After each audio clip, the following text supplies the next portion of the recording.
and welcome to our replay of the Ward 8 Democrats Forum for Delegate to Congress. I'm Troy Dante Presswood, President of the Ward 8 Democrats. Be sure to click like and click share across all social platforms so all of our Ward 8 family and friends can get a kind reminder that it's election season here in D.C., here in Ward 8, and it's time to vote. The Ward 8 Democrats have organized this forum to provide you with valuable insights from the candidates vying for our support. Now, before we delve into the replay, I want to offer you a quick reminder that voting is now underway and you have several convenient options to cast your ballot. First, you can return your mail-in ballot at any of the designated drop box locations located throughout the city. A list of the locations here in Ward 8 are now on your screen.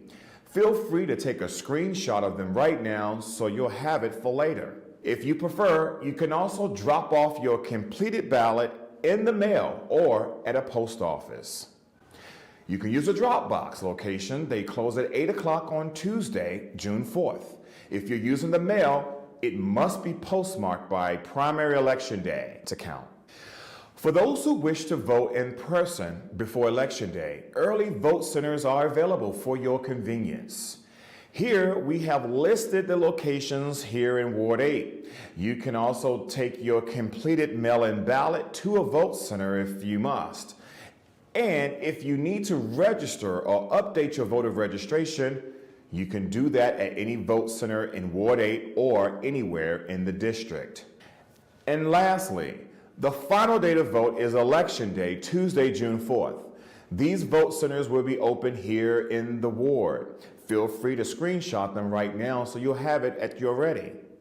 Tuesday, June 4th is the final day to cast your ballot in person, so be sure to get your vote in on this date and bring 4 or 5 friends and plus some family members with you, as they should cast their vote as well. Now, although I've shown you the locations here in Ward 8, you can vote anywhere in the district. Now, you can visit ward8dems.com/ward8votes for all the latest information to help you vote successfully in the June 4th primary. From where you can vote to sample ballots and videos of all of our forums, we got you covered at that website. Remember, your vote is your voice, and it shapes the future of our community. Don't delay, make your choice, and participate in the political process. Now, let's delve into this forum and hear directly from candidates vying for our support. Pay close attention, as their words will guide you in making an informed decision at the polls. Enjoy. So we're going to get started with our first conversation on Delegate to Congress. The delegate is a non-voting member of the House of Representatives. While unable to vote in the full House, the delegate may vote in the Committee of the Whole and other committees of which they are a member. The delegate is elected to a 2-year term every election year. The incumbent, Congresswoman Eleanor Holmes Norton, first elected in 1990. Of course, she's running for a 17th term. Unfortunately, she will not be here with us today, but we do have her challenger, Mr. Mikel Williams, an ANC Commissioner and Chair of ANC 8E here in Ward 8.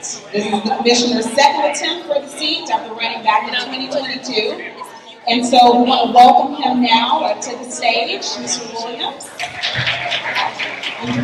Join me here at the table. We're going to have a great conversation. If you have questions, start thinking about those as well, and we'll be sure to bring you in. How are you?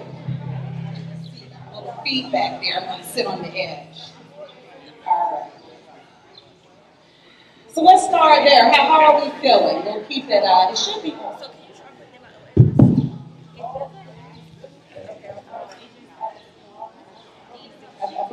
Okay, now it's on. So I now, okay. Ready?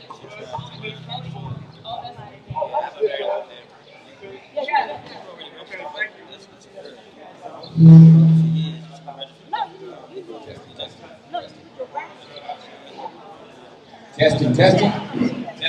Okay, I can hear you just fine. Can you all hear him on the mic? Okay. So let's begin with the first question here. What are your thoughts on Congresswoman Jordan's absence today?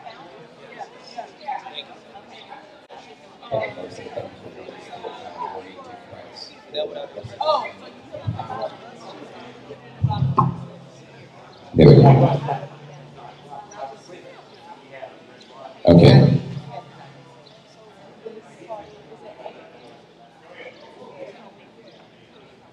So thank you, Marissa. Thank you for the Ward 8 Democrats for hosting this event. It's a very interesting question. I think anytime you have a candidate that's running for office that is going to be elected to serve you, you definitely want to be able to hear from them and be able to address questions and answers to them. So I don't necessarily have an opinion about that to say why or why not, but I just think that we want to make sure that in the service of what you're asking the community to do, that you're able to the community so that they can be able to inquire what your future aspirations are, what your future goals are, in terms of how you're going to serve them and help them support you. Okay, and let's bring the volume down a little bit so that everyone can hear him. I have a voice that carries. I probably don't even need the mic, to be honest. But we want to make sure we keep the talking to a minimum if we can help it. So tell us a little bit more about yourself and what motivated you to run for Congress. Well, I'm a Ward 8 resident, ANC commissioner, but I have 25 years of experience in politics and government. I've worked at the federal level, worked at the White House, USDA, I was an administrator of Farm Credit, where I had a $99 billion asset, which I oversaw. I worked at the state level, and I've worked at the local level. So with my experience at every level of government, I feel more than capable and confident to be able to address the issues that we need to address throughout the District of Columbia. So when I was working on the federal level, I supported helping Black farmers get $800 million in school lunch. I helped them get loans at the Farm Credit Administration.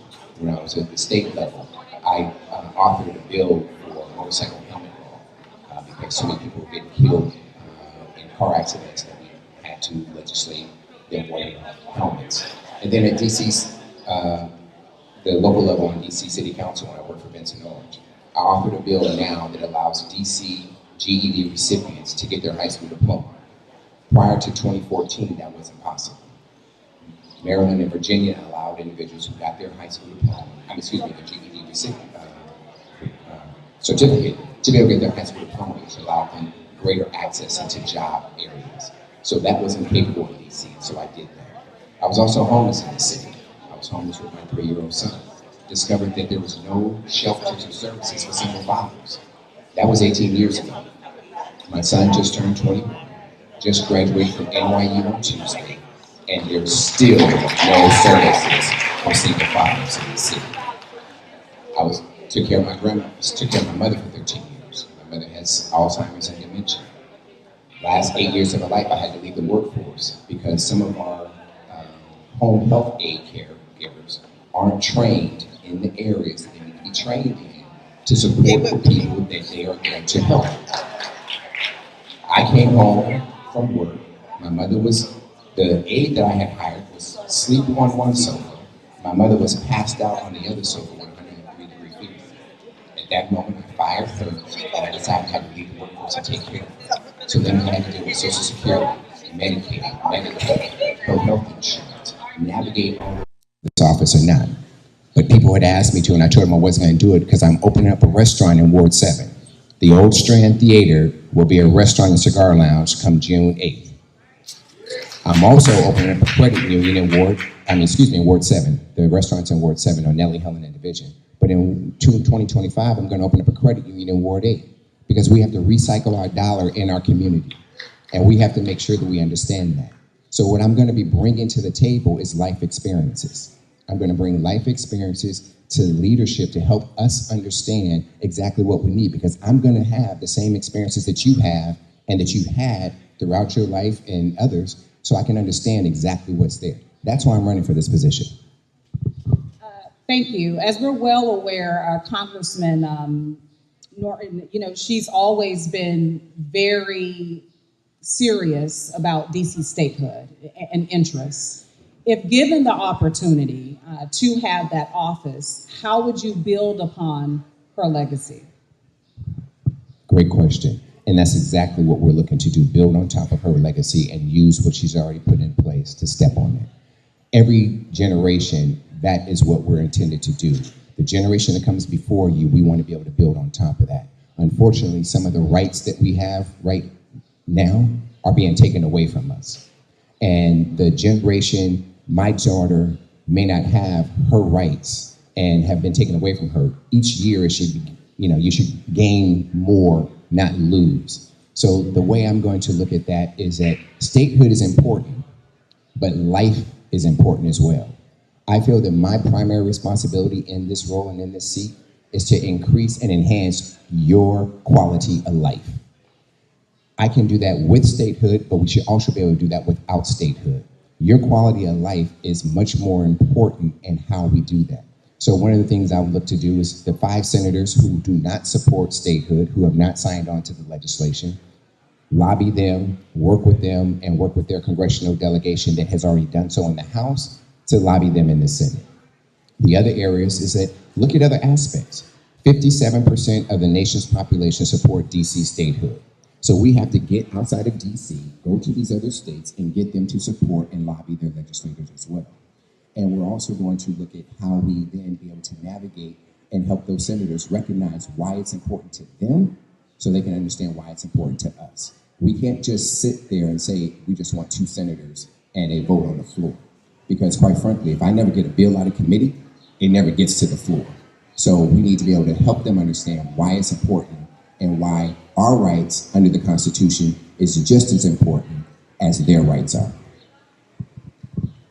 You talk about quality of life, and we know full well that public safety is a major concern for residents. How would you address federal policies and initiatives that impact local law enforcement and criminal justice reform throughout?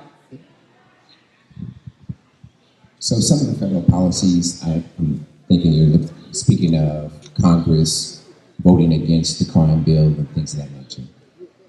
I think one of the things that we have to understand, for me personally, I'm not going to be a part of quote unquote Congress and not be a part of DC.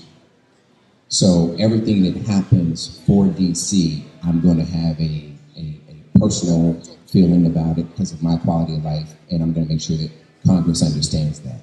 I think one of the things that you have to do is you have to make legislatures and help legislators understand that there's no different, DC is no different than Chicago, Illinois, Miami, Florida, Sacramento, California.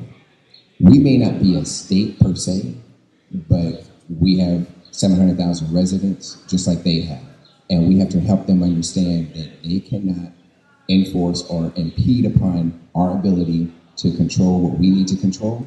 And the council and the duly elected individuals that we've elected and our city council mayor to be able to implement laws and policies that impact the residents of the District of Columbia. I'm going to make sure that I advocate against anything that they try to do to supersede what we've already done, but I'm also going to work as a district resident, also as a representative for DC, to make sure that I fight against whatever they try to do. Finally, before I open it up to any questions, economic disparities are significant in the district and Ward 8 specifically.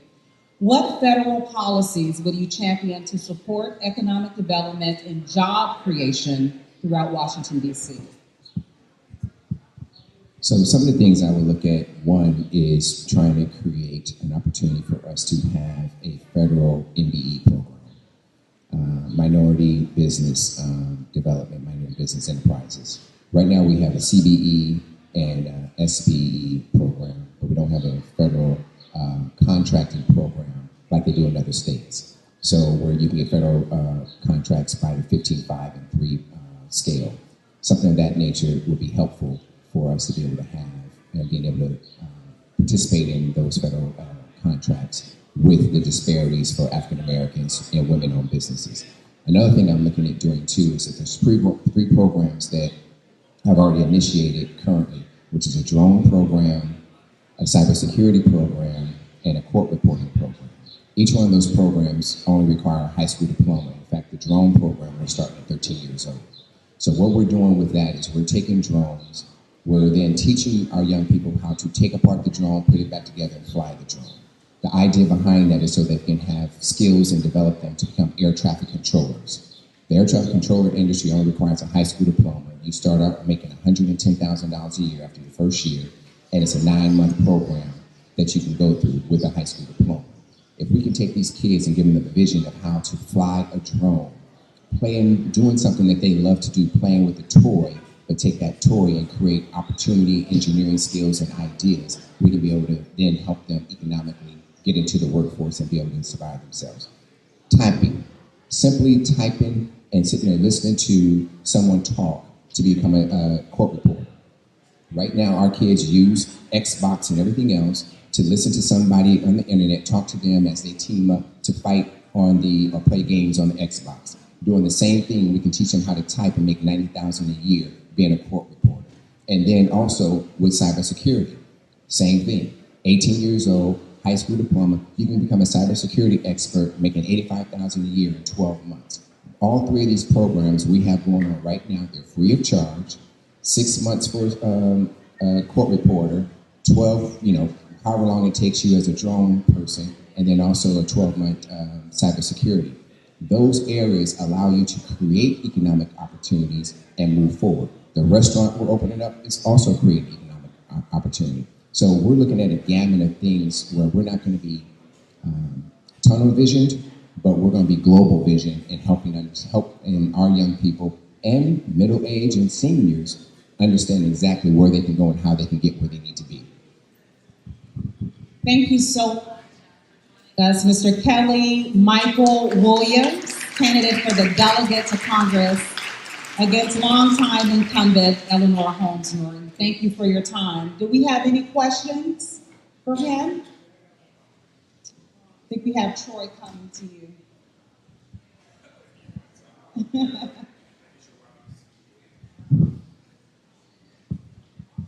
My friend said he was shy, but not anymore. This is an important question. Right over here, sir. Excuse me. Okay, you're saying that they're taking away rights that we already had. I was kind of curious on which rights are you exactly talking about? Just off the top of your head. Talking to the mic. Reproductive rights, a woman's right to choose. Voting rights. The Voting Rights Act hasn't been reauthorized since 2013. Our affirmative action, education. Those are the three major ones right there. Marissa, we have one more question. Actually, it's from the press. Are you not representing the press today? Okay, will you stand up for me so we can get on camera? Yeah, I'm a regular person today. What will you do if the unthinkable happens and you happen to win in November, but the White House changes? How will you deal with Trump as president? All right, getting right to it. So when the unthinkable happens, and I win in June and come back in November, I will deal with him just like we have to deal with him. You have to deal with him aggressively. You have to deal with him, I don't want to say what I really want to say, but you have to deal with him in the way that he's accustomed to being dealt with, which is aggressively, straight in his face, and not timid or shy. We have to call a spade and do what we have to do to make sure he does not do what he's trying to do. So we have to get everybody in Congress, we have to get everybody across the country to recognize that this man wants to be a dictator, and we don't allow dictators in America.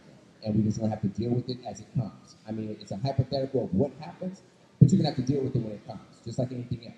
You don't know until you know. So once it happens, then you have to deal with it. So the best way to deal with that is already plan for it, prepare for it, and know when he gets there, we're going to have to stop him every way we can. All right, Mr. Williams, thank you for your time. Thank you for your presence.